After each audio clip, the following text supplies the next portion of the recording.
Hola amigos, ¿qué tal? Soy Nacho Rodríguez. Hoy es lunes 27 de mayo del 2024 y tenemos noticias de último minuto muy importante para México, en particular rumbo a las elecciones presidenciales que ya van a ser. Vamos a arrancar primero con que por fin despertó el INE y la FEPAD. Y es que han detenido a un candidato del PRIAN a diputado federal en funciones y esto ha generado y provocado una serie de olas, de secuelas verdaderamente interesantes. Vamos a hablar mucho sobre este tema. También vamos a ver cómo los del INE, algunos se quejan de que no pudieron censurar la mañanera. Era el plan original, pero no tenían los votos, si no, lo hubieran hecho. Y por cierto, vamos a leer de cómo en España y en otras partes del mundo reaccionan a el gobierno de López Obrador. Porque aquí los medios de comunicación pues no dicen nada o dicen que todo está mal. Pero vale la pena ver y observar lo que dicen en otros lados, en Europa, por ejemplo, de cómo comparan al gobierno de España con respecto a nuestro país. En fin, vamos a arrancar. Primero con el tema muy importante, la detención de un candidato del PRIAN, arrestado y metido a prisión.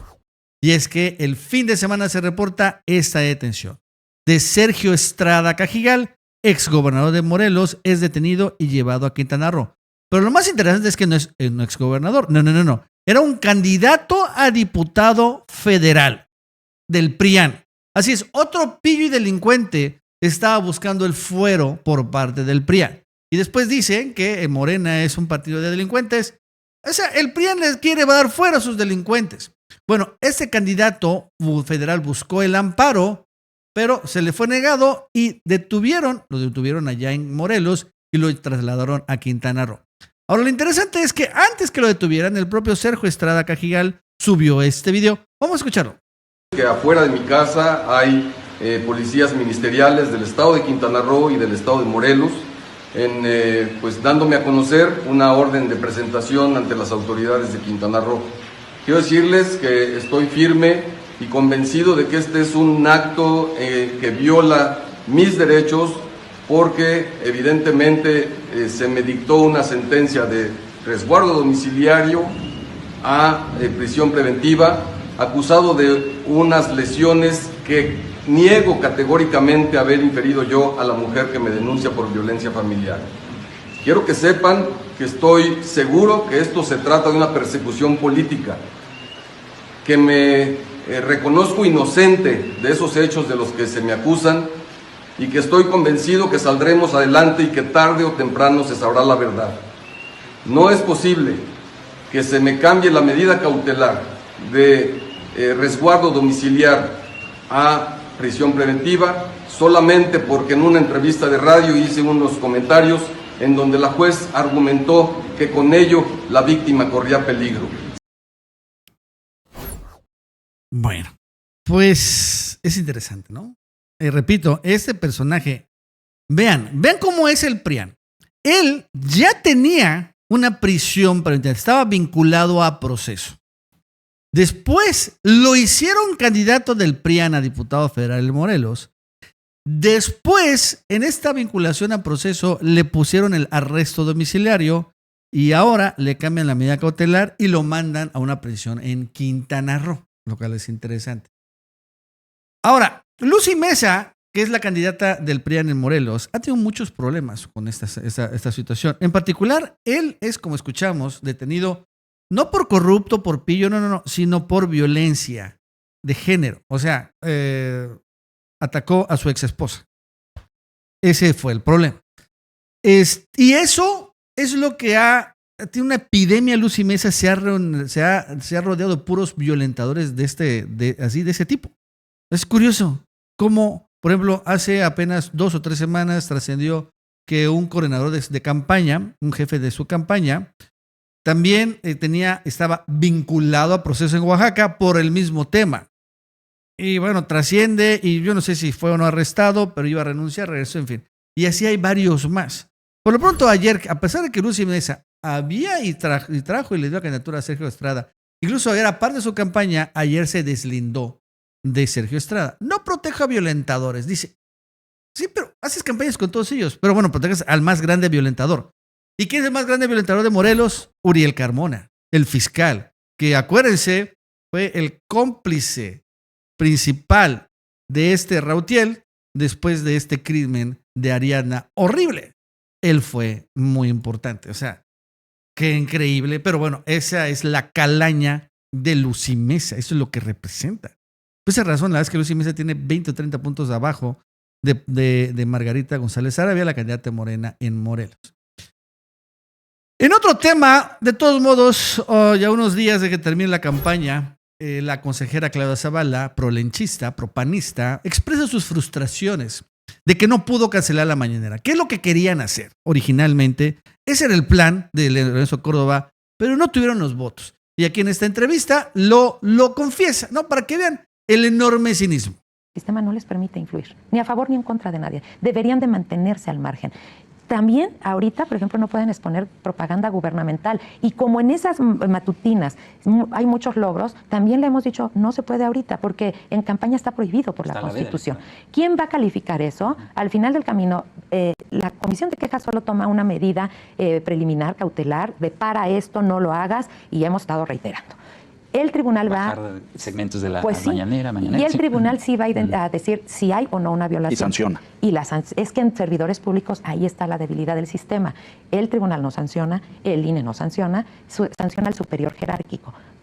Y aquí, pues ¿cuál es el superior? Pues sí. Ni de un gobernador o gobernadora. Aquí hay que apelar a esto. ¿Para qué se hacen las leyes? ¿No? Y luego, hay otro tema ahí, luego se particularizan las personas, ¿no? Como que dicen, ay, es que el INE o la consejera o el consejero. También eso es falaz. Nosotros, nuestros procesos... No, y a nadie, miren. A otra. Lo que querían, frenar la mañanera. Pero el presidente hizo algo inesperado y que fue una jugada maestra digna de los mejores ajedrecistas.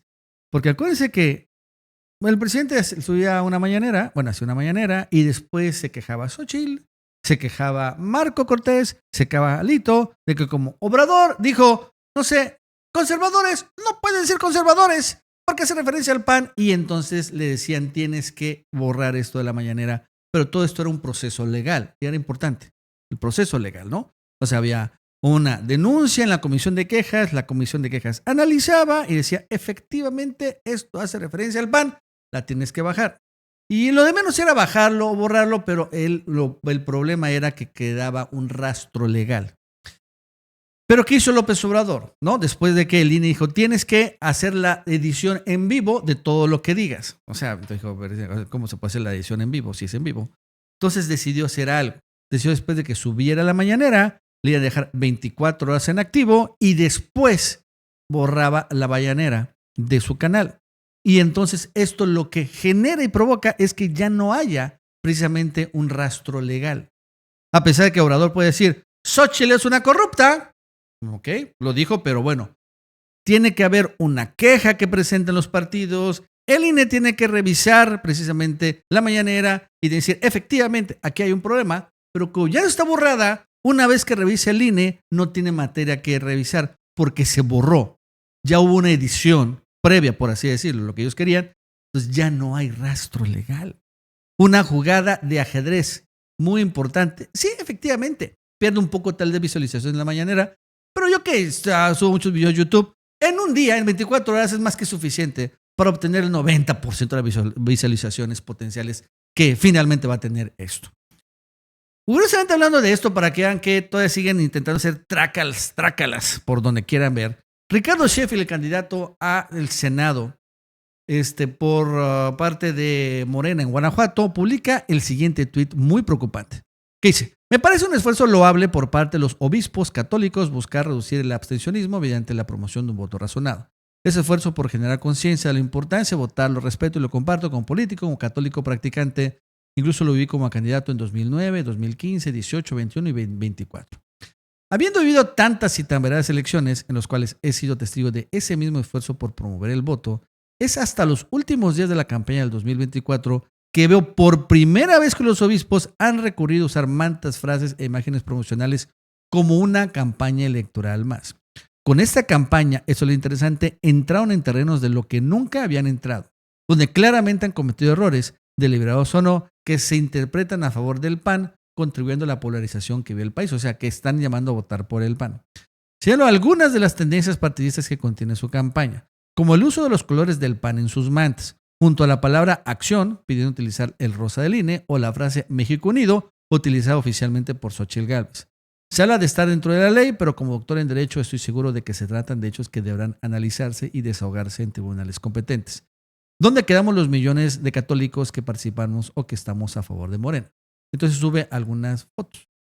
Vamos a ver. La primera foto, ¿no? Que dice, con fe y compromiso en acción, ¿no? Y vota, y aunque está este simbolito, y después vayamos a votar por un México unido y en paz. Precisamente las frases de campaña de Xóchitl Gálvez, bien dice. Ahora aquí, bueno, es lo mismo, ¿no? Y señala, ¿qué señala aquí? Bueno, es la manta que están utilizando ahorita, oficial. Otra publicidad, veamos en la publicidad, dice.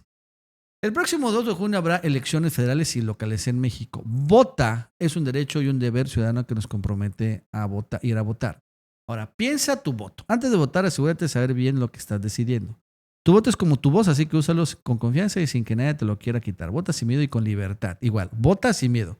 Acuérdate cuál es la palabra sin miedo, ¿no? Lo que dice Xóchitl Gálvez.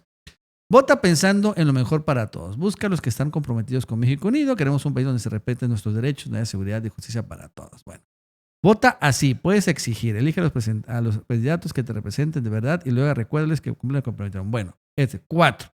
Vota libremente y sin condiciones. Confía en lo que dice nuestra Constitución y no atiendas rumores sin fundamento. Los apoyos y programas sociales son un derecho tuyo, imagínense, y de todos los ciudadanos. Tus derechos están protegidos por la ley y nadie te los puede quitar. Precisamente, exactamente lo que dice Xóchitl Gálvez. Todos debemos votar. Anima a tu gente a que vaya a votar. Que lo hagan sin miedo y con ganas, por un compromiso por la paz y por el bien común. Puras frases panistas, ¿no? México sin miedo, por vota en paz, México unido. Y bueno, digo, para tenerlo claro, aquí el propio Sheffield sube sueño con un México unido y sin divisiones. Y eso también, ¿no? Vota por un México sin miedo. Ese es literal el eslogan de campaña de Xóchitl Gálvez.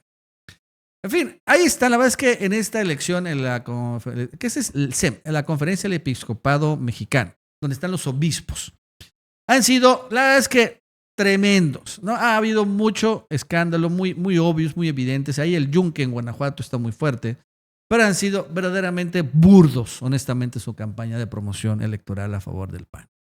Muy, muy, muy burdos. La verdad es que muy censurable. Están violando la Constitución, definitivamente, por donde se le quiera ver. Pero pues la verdad es que les vale, ¿no? Les vale porque no hay sanción. Y los vemos que lo están haciendo. Bueno, ese es uno de los problemas también de la 4T. En otros temas, fíjense que mientras aquí en México escuchemos, ¿no? Vamos así estas campañas, ¿no? De desinformación. Dicen que, bueno, es que México está muy mal. Hay secuestros, extorsiones, ¿no? Una mala economía, lo que quieran y manden. Vean cómo opinan los españoles de nuestro país. Este es un reporte financiero de un canal español internacional. Están viendo, pues, obviamente, una gráfica, una comparativa de países en algún indicador económico, pero quiero que escuchen lo que dice. Esperados por una economía mexicana que le está dando un repaso en toda regla a la economía española, que se está focalizando en cuál es el plan de futuro, que lleva AMLO 4 años marcando el camino de una economía que se recupere y que genere una reforma estructural suficiente como para impulsar a la economía mientras nosotros estamos aquí tomando el pelo. Mírate a AMLO, mira lo que ha hecho en los últimos años, mira cómo México nos ha pasado no como un cohete, sino como una nave espacial, como un camión. ¿Por qué? Porque se ha preocupado de verdad dar ese dinero al bolsillo del contribuyente alrededor de reformas estructurales que permitiera de verdad hacer crecer a la economía mexicana. Aprende de México, no de Alberto Fernández y de Argentina. Aprende de México. Aprende de México, que es el que tienes por encima, que te ha pasado como un camión. Mientras tú estás ahí enorgulleciéndote de pequeñitas victorias. ¡Wow! Muy fuerte. Es una crítica y ya me doy cuenta de lo que está viendo aquí. Es seguramente el ranking del Producto Interno Bruto. Y si se fija muy bien, pero está por aquí. Aquí está México, está como en la parte de medio para abajo, pero está arriba de España. Esa es la crítica, que México superó a España en riqueza total.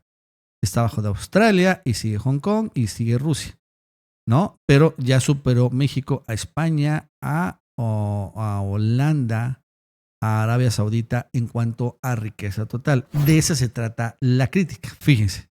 Otra, vean este estudio estadounidense. El peso mexicano se ha fortalecido más desde el 2019 y ahorita, ¿no? Es el peso más apreciado respecto al dólar, pues desde 2019, por lo que entiendo, ¿no? Por lo que entiendo. Desde el 1 de enero del 2019 al 8 de mayo del 2024, o sea, una apreciación de los últimos 5 años, ¿cómo se ha comportado? El peso mexicano le ha superado a todos.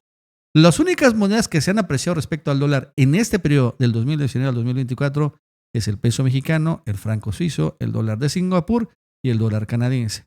Todas las demás monedas se han depreciado a distintos valores, ¿ok? Todas las demás monedas en ese lapso. Pero el peso no. ¡Wow! ¡Qué importante! Más, y aparte vemos, se ha apreciado un más o menos 12% en los últimos 6 años. Pero ahora dicen que eso es malo, ¿no? Lo mejor es tener un peso devaluado. Porque ya saben lo que dicen.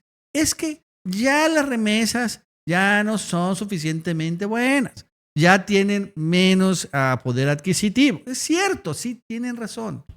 No voy a negar que, miren, yo monetizo en este canal. A mí me pagan las plataformas de YouTube y el Facebook en la monetización en dólares y después se convierte a pesos. Así es, en las plataformas. Y sí, yo también lo veo. Yo tengo claramente en ese sentido, he perdido en pesos. Es curioso, ¿no? Antes ganaba, ahora pierdo. La monetización, ¿no? En pesos mexicanos es menos antes. Digo, ahora que antes. Pero pasa algo y el otro efecto es que nos dicen, sí, es cierto. Pero, por ejemplo, si yo quiero comprar una computadora, me sale 30% más barato ahorita que antes, sin lugar a dudas. La cuestión que puede importar directamente se nota. Yo que también tengo algunas experiencias de viaje internacional. Antes sí se me hacía muy caro viajar a cualquier otro país. Y ahorita no es que se me haga muy barato, pero sí se siente que el peso en el extranjero tiene mucho más poder adquisitivo. ¿No? Muchísimo más poder adquisitivo, por donde se le quiera ver. Entonces, sí, hay uno por otras, y claro, a nivel interno, si uno pues consume en pesos no se da cuenta, pero sí nos podemos dar cuenta un poco. Nos podemos dar cuenta en que al final la inflación está entre todo controlada. ¿Y saben por qué hay más inflación de lo normal? Porque hay un gran dinamismo económico en la economía. Hay crecimiento, hay más ingresos, la gente compra más, las plazas están llenas a reventar todos los fines de semana. Es sorprendente que no estemos, por ejemplo, en fin de año y las plazas sigan a reventar. Por cierto, en otros temas internacionales, se anuncia una secuela del pleito entre México y Ecuador. Aeroméxico suspende vuelos a Quito, a la capital de Ecuador. Hoy se anuncia de manera oficial que se han suspendido temporalmente los vuelos entre Ciudad de México y Quito desde julio próximo. ¿No? Es una suspensión desde el 1 de julio hasta el 18 de diciembre. Y obviamente va a afectar a todos los que habían comprado sus vuelos entre México y Ecuador por esta aerolínea. Aeroméxico se suma más a otras aerolíneas, como por ejemplo Viva Aerobús, que también suspendió, Conviasa, aerolínea venezolana, que también suspendió vuelos a Ecuador, JetBlue, aerolínea estadounidense, y Wingo, creo que también es aerolínea estadounidense, que ha suspendido y cancelado vuelos desde y hacia Ecuador. ¿Cuál es la razón por la que la cancelaron? Es el cierre de la embajada. Y no es porque México haya obligado a Aeroméxico a suspender los vuelos, ¿no? Y tampoco que Ecuador lo haya obligado. El problema es que como está cerrada la embajada, ya no se pueden emitir nuevas visas para ecuatorianos. Para viajar de Ecuador a México, los ecuatorianos requieren una visa que tramitaban en la embajada mexicana. se emitían 5,000 visas trimestralmente. Pero ahora ya no se pueden emitir. Está cerrada la embajada, están cerrados los consulados, tienen que viajar a Venezuela o a otro lado. En fin, es un rollo. La verdad es que ya es muy difícil hacerlo para los ecuatorianos. Y esto ha generado que haya una baja demanda de la ruta. Y bueno, al final ya no les sale. Una consecuencia negativa de haber roto las relaciones. Y bueno, obviamente de haber asaltado a la embajada. Y honestamente, como no se ve que esto vaya a solucionarse en los próximos días o semanas, va a tardar meses o años, por lo pronto tiene que pasar todo el juicio en La Haya y eso se lleva varios meses. Bueno, pues la verdad es que pues creo que es la decisión más sencilla de México suspender todo, no tiene caso. Al final, pues va a haber más rutas con otros países que no tienen problemas, que son la mayoría, salvo ahorita Ecuador. Bueno, amigos, eso es todo. Hasta luego.